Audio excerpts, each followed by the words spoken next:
चलिए यहाँ शुरू करते हैं। The rape of the lock. अब ये देखिए, the rape of the lock, ये पहला नंबर क्या है? तो ये पोयम है। पोयम में भी कैसी है? मॉक हीरोइक पोयम है या मॉक एपिक पोयम है। लॉन्ग नैरेटिव फॉर्म में इसको लिखा गया है। इसको किसने लिखा है? तो अलेक्जेंडर पोप ने लिखा है the rape of the lock को। और the rape of the lock को कब लिखा गया? तो 1712 से 1717 ईस्वी में इसको लिखा गया, रेप ऑफ द लॉक को।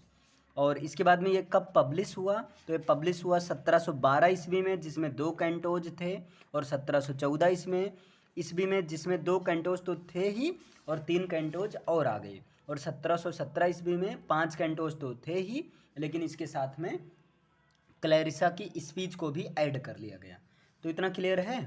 इसके बाद में सेटिंग, इसकी सेटिंग कहाँ रखी गई? तो इसकी सेटिंग लंदन में रखी गई। इसका जेनरा क्या है? मॉक। मॉक का मतलब होता है एक तरह से मजाक बनाना। मॉक से ही मॉकरी बना है। तो मॉक हीरोइक या मॉक एपिक नैरेटिव पोयम है। इसमें ये जो है बिलिंडा जो है, मतलब एक करेक्टर है बिलिंडा। तो बिलिंडा जो है, हाँ बिलिंडा, बेलिंडा बी बेलिंडा नहीं, BELIN, बेलिंडा। बेलिंडा, अरे ठीक है, बेलिंडा है। अब बेलिंडा क्या करता है? एक हिस्ट्री का एक करेक्टर है, मिस एराबेला को रिप्रेजेंट करती हैं। और यहाँ बैरन, तो बैरन जो है रिप्रेजेंट करते हैं लॉर्ड पीटर को, मतलब ये रियल करेक्टर। ये कुल मिलाकर मिस एराबेला और लॉर्ड पीटर के बीच की कहानी है, जहाँ पर यहाँ मतलब रेप ऑफ द लॉक में मिस एराबेला को बेलिंडा के फॉर्म में रिप्रेजेंट किया गया है और लॉर्ड पीटर को बैरन के फॉर्म में रिप्रेजेंट किया गया है। तो यहाँ देखिए क्या आगे है। The rape of the lock by Alexander pope is a mock epic और मॉक हीरोइक नैरेटिव पोयम। मतलब ये क्या है? मॉक एपिक या मॉक हीरोइक नैरेटिव पोयम है। इसको किस में लिखा गया? तो हीरोइक कपलेट में लिखा गया। हीरोइक कपलेट का मतलब ये होता है लास्ट, सॉरी, 2 लाइन का ग्रुप, लेकिन जिसकी राइमिंग स्कीम सेम हो। जैसे जैसे क्या, विलियम शेक्सपियर की लास्ट में कपलेट में जी जी, तो जी जी दोनों सेम रहे। मतलब सुरताल, जैसे यह लग सरिता का बहता जल कितना शीतल कितना निर्मल, तो ला है तो वो जी जी इस तरह से सेम रहे।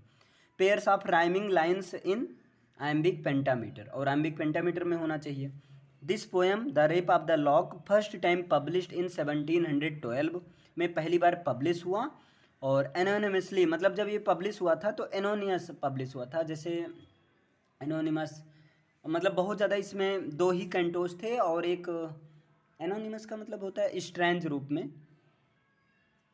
फिर आगे देखिए, a revised edition of this poem, मतलब इस पोएम का एक रिवाइज्ड एडिशन आया 1714 ईस्वी में, जिसमें 5 कैंटोज, मतलब 3 नए कैंटोज और आ गए।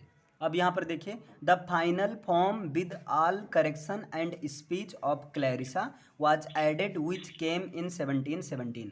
मतलब इसका जो फाइनल फॉर्म आया था, इसका जो फाइनल फॉर्म आया था वो आया था 1717 ईस्वी में, जिसमें क्लैरिसा की स्पीच को भी ऐड। अब देखो क्लैरिसा इतनी कमीनी है, मतलब अच्छी है, ठीक है, इसकी फ्रेंड है, कि क्लैरिसा ने ही बेलिंडा को वो दिया था, कैंची दिया था। और जब वो बेलिंडा ने उसकी जुल्फी काट ली तो क्लैरिसा आकर समझा रही कि इनको अरे बैरन बैरन बैरन, सॉरी सॉरी सॉरी, बैरन ने जो है बेलिंडा के जब जुल्फी को बालों के एक लॉक को काट लिया था, तो ये क्लैरिसा आकर समझा रही क्या बात है, कोई दिक्कत नहीं, एक बाल ही तो कटे हैं। तो वही क्लैरिसा की स्पीच को ऐड किया। लेकिन इनका क्लैरिसा का स्पीच थोड़ा सा एक अनइफेक्टिव रहता है, बहुत खास फर्क ही नहीं आता है। This poem is based on real incident, ये इंपॉर्टेंट है, real incident narrated by his friend John Caryll. ये फ्रेंड एक रियल इंसिडेंट पर है, और रियल इंसिडेंट वही एराबेला और जो है लॉर्ड पीटर के बीच का, जिसको जॉन कैरिल के कहने पर ही अलेक्जेंडर पोप ने इसको लिखा। अच्छा, कैरेक्टर्स ऑफ द पोएम, इस पोएम के कैरेक्टर्स कौन कौन हैं? तो एक तो बेलिंडा है, बेलिंडा जो है प्रोटागोनिस्ट है। प्रोटागोनिस्ट का मतलब कहीं ना कहीं बेलिंडा के ही इर्द गिर्द ये पूरी कहानी घूमती है। Is a wealthy and beautiful young women, ये वेल्दी और एक ब्यूटीफुल यंग वुमेन है, जो कि एराबेला फर्मर को रिप्रेजेंट करती है। मतलब बेलिंडा का जो रियलिटी में देखा जाए तो ये कौन से करेक्टर को रिप्रेजेंट करती है? तो करती है एराबेला फर्मर को। एरियल, तो एरियल कौन है? Belinda's guardian sylph. बेलिंडा की गार्जियन सिल्फ है एरियल। बैरन कौन है? तो Baron the antagonist of the poem, ये पोएम का एंटागोनिस्ट है। बैरन कौन है? पोएम के एंटागोनिस्ट है, मतलब एंटागोनिस्ट का मतलब एक तरह से villain.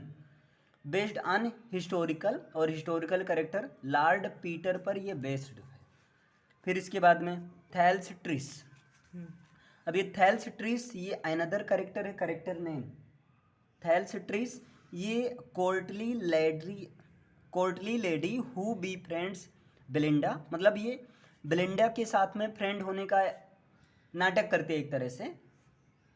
And laments the loss of the lock with her like Belinda, और बेलिंडा की जब लॉक जो है कट जाती है तो उसके साथ में दुख विलाप करती है, जैसे एक तरह से दुख जताती है कि हाँ हमें भी दुख है।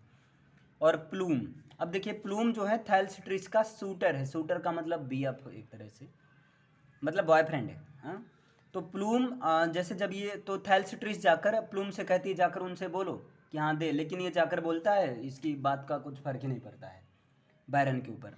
फिर Clarissa, Clarissa a lady at court who lends the baron her scissor, एक ऐसी लेडी है जिससे बैरन ने सीजर्स को क्या किया, एक तरह से उधार लेता है, थोड़ी देर के लिए मांगता है। To chop off Belinda's lock of hair, Belinda के हेयर की एक लॉक को कट करने के लिए। चॉप मीन्स होता है काटना होता है, जैसे सब्जियों को चॉप किया जाता है। अब यहाँ पर बेटी है बेलिंडाज मेड, बेलिंडा की जो है ये नौकरानी है। Sock, Belinda's lap dog, Belinda का ये कुत्ते का नाम है sock.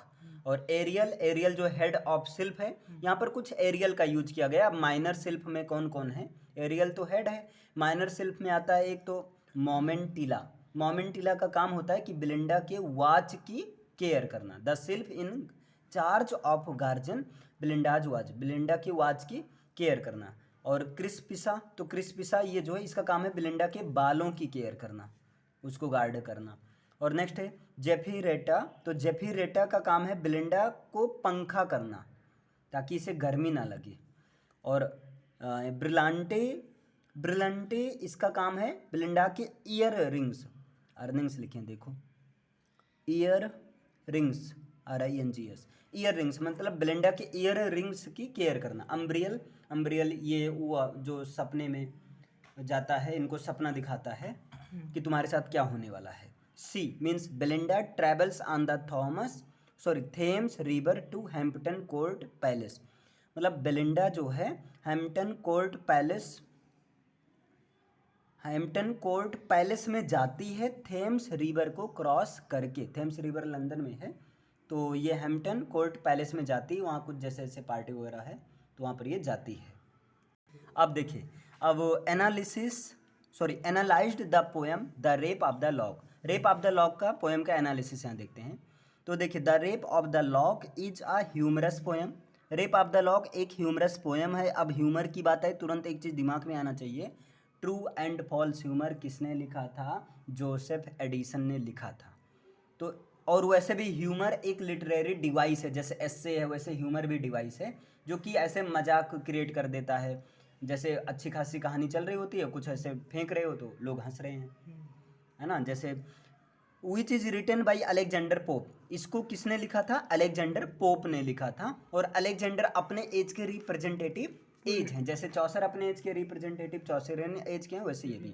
Pope was born in London, ये लंदन में पैदा हुए थे 1688 ईस्वी को, 1688 में।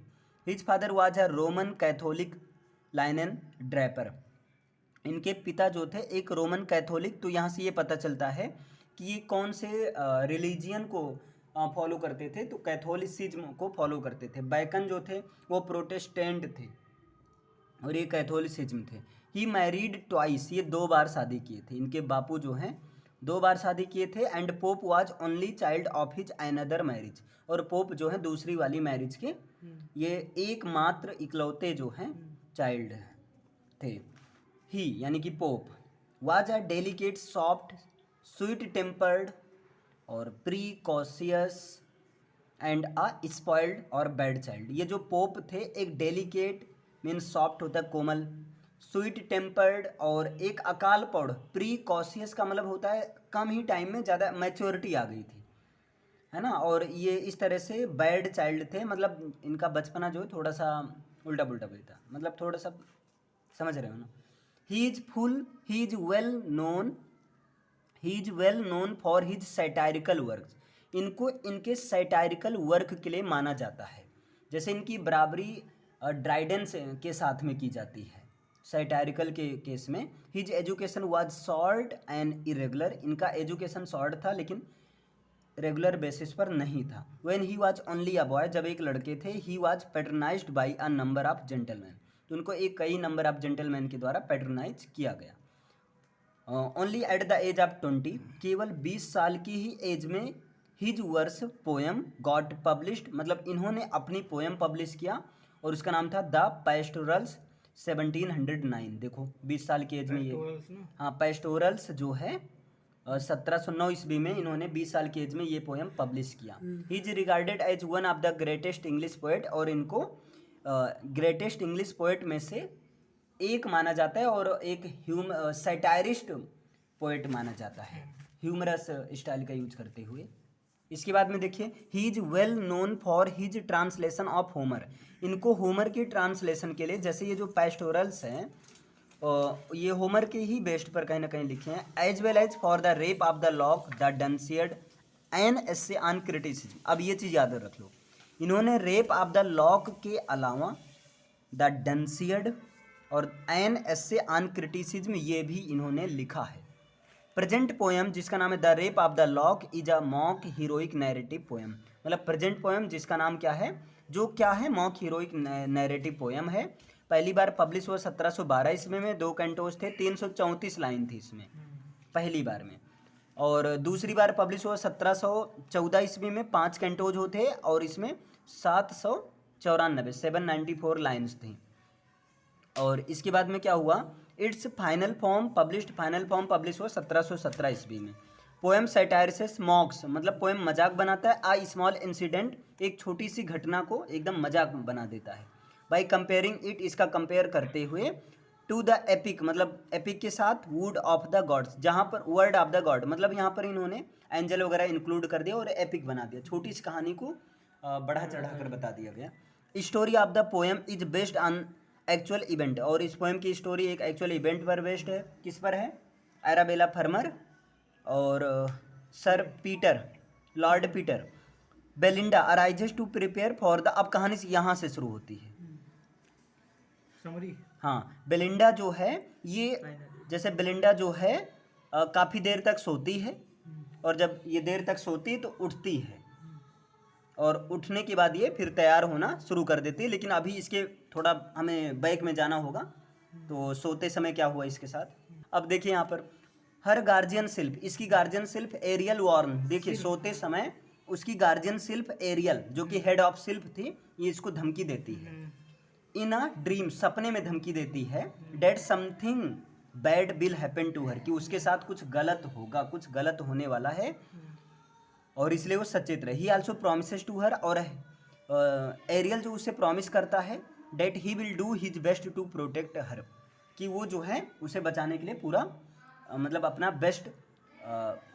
बेस्ट करेगा। Belinda takes little notice of this, Belinda इसको बहुत ज़्यादा ध्यान नहीं देती है, मतलब इसको हल्के में ले लेती है। सी ड्रेस्ड हर सेल्फ, अब ये तैयारी शुरू करती है। Left for Hampton Court palace, और तैयार होकर ये हैम्पटन कोर्ट पैलेस की तरफ निकलती है। अब यहाँ पर ये पैलेस है, यहीं पर सारी कहानी होती है। हैम्पटन कोर्ट पैलेस में निकलती है, जो कि लंदन में है, और थेम्स रिवर को क्रॉस करते हुए ये वहाँ पर पहुँचेगी। और जब पहुँचती है तो a wealthy group of young people gather for a party, तो वहाँ पर अमीर लोगों का ग्रुप, क्योंकि अरिस्टोक्रेट्स यहाँ थी ही इनके समय में, तो वहाँ यंग लोगों की पार्टी जो है सब बैठी हुई थी, अमीर घराने के लोग सब थे। अमंग देम, उन सब में से, a young and charming boy, एक यंग और चार्मिंग लड़का जिसका नाम है lord Baron, has already made up his mind to steal a lock of her hair, मतलब इसने पहले से प्लान बना लिया था कि तुम्हारे हेयर के, जैसे अब लड़कियों के क्या होता है, जुल्फी से थोड़ा, मतलब इनको ऐसा लगता है हम बहुत सुंदर लग रहे हैं, सही लगता है, तो होता क्या है, तो सोचता है कि इनके लॉक में से एक लॉक को तो आज काटना ही, चुराने, पहले से मोड़ बनाया था। रीज़न क्या है, लॉर्ड बैरन बेलिंडा को प्यार करता था, लेकिन बेलिंडा ने मना कर दिया था। अब लॉर्ड बैरन है खफा, खुन्नस में है, तो अब ये उतारेगा यहाँ पर, देखिए क्या होता है। When they all arrive, जब अराइव एट द पैलेस, जब सब लोग पैलेस में आ जाते हैं, दे इंजॉय प्लेइंग कार्ड्स, तब ये कार्ड खेल रहे होते हैं, है ना, जैसे ताश का पत्ता या कार्ड। यहाँ पर कार्ड का नाम मुझे नहीं मालूम है। कार्ड वही हो गया। हाँ, कार्ड खेल रहे थे, कुछ कार्ड का नेम है special, but I don't know अभी।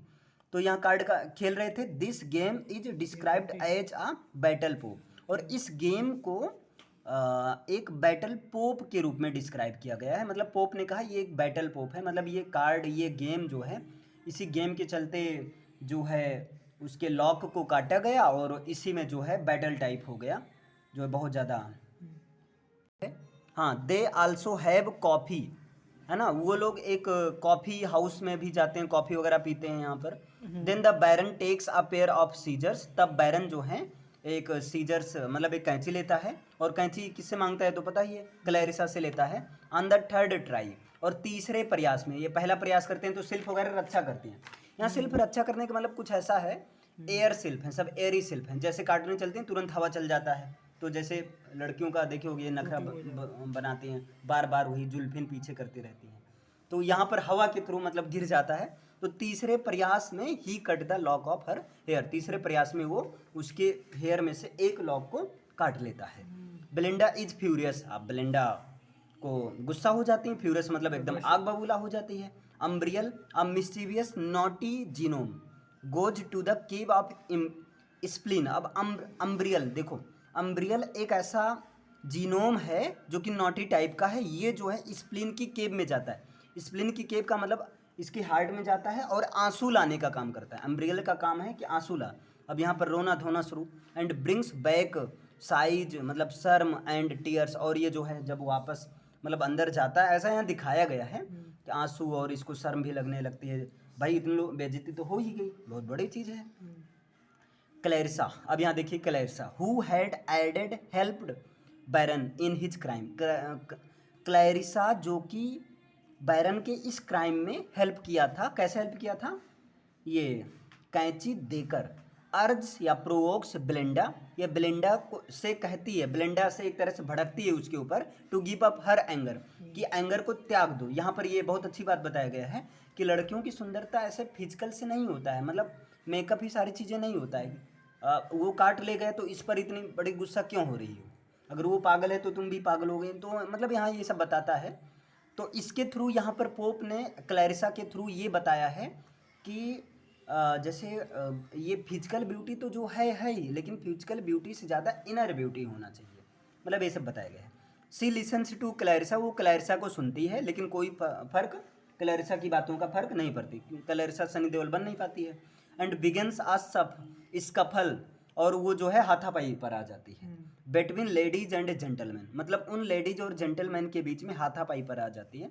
हाथापाई पर आने का मतलब ये है कि वो तुरंत जो है बैरन को मतलब बैरन के पास जाती है और बैरन की नाक पर एक पंच मारती है, और एक पाउडर टाइप रहता है मेकअप का, उसको मार देती, तो बैरन को बहुत छींक आती है।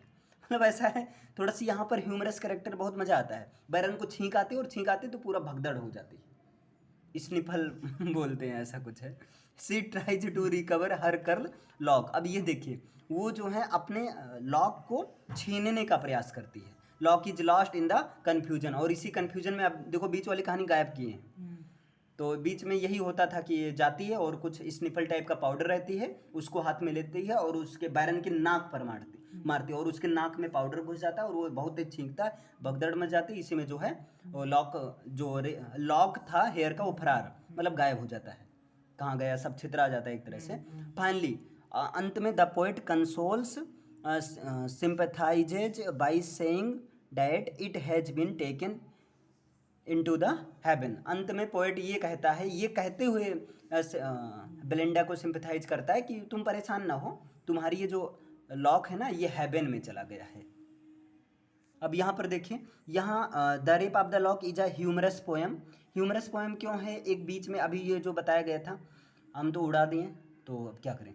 विच describes the society of 18th century England. अब देखिए ये थोड़ा इंपॉर्टेंट होता है क्योंकि कहानी तो लगभग सबको पता रहती है। Rape of the lock 18th century England के सोसाइटी को डिस्क्राइब करता है। It is a description of high class young girl Belinda's behaviour.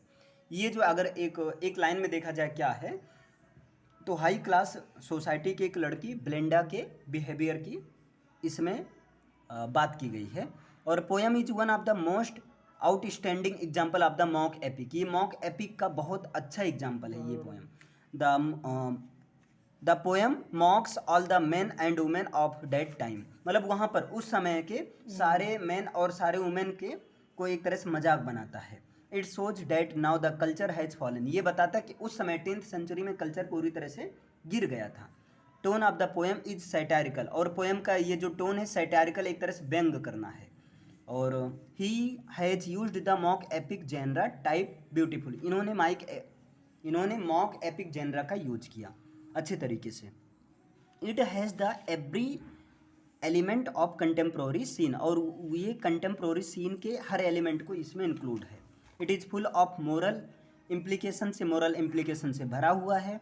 Poem का जो वर्स है एक ये बहुत ज़्यादा ब्रिलियंट है, पीस ऑफ वर्क है, मोरल है और जो है इवेल्युएटिंग है। अब यहाँ पर देखिए रेप ऑफ द लॉक, एक सुन लीजिए इसे ऐसे। रेप ऑफ द लॉक को किसने लिखा? अलेक्जेंडर पोप ने लिखा। ये क्या है? मॉक हीरोइक नैरेटिव पोएम है। पोएम का टाइटल ये जो रेप है, ऐसा लगता है किसी का रेप हो रहा हो, तो poem's title does not refer to the extreme of the sexual rape. मतलब पोएम का टाइटल ये एक्चुअली जो है एक्सट्रीम ऑफ सेक्सुअल रेप से नहीं होता है, जैसे आजकल जो रेप का सेंस होता है उससे नहीं है, but to an earlier definition of the word. लेकिन earlier definition of the word से देखा जाए तो रेप ये जो शब्द है derived from the Latin rapere. ये लैटिन वर्ड रैप्री RAPERE से लिया गया है, जिसका मतलब होता है टू स्नैच छीन लेना, टू ग्रैब झपट्टा मार लेना, टू कैरी ऑफ लेकर भाग जाना। इन दिस केस, इस केस में थेफ्ट चोरी करना, एंड कैरिंग अवे और उसको लेकर भागना, of a lock of hair. मतलब रेप ऑफ द लॉक का मतलब है कि हेयर के एक लॉक को चोरी करना और उसको लेकर भाग जाना। तो रेप ऑफ द लॉक का एक लाइन में मतलब क्या है कि हेयर की लॉक को थेफ्ट कर लेना, चुराना और लेकर भागना। Poem of the rape of the lock satires a minor incident of life. और माइनर इंसिडेंट ऑफ लाइफ ये तो पता है कौन से माइनर? एराबेला और लॉर्ड पीटर।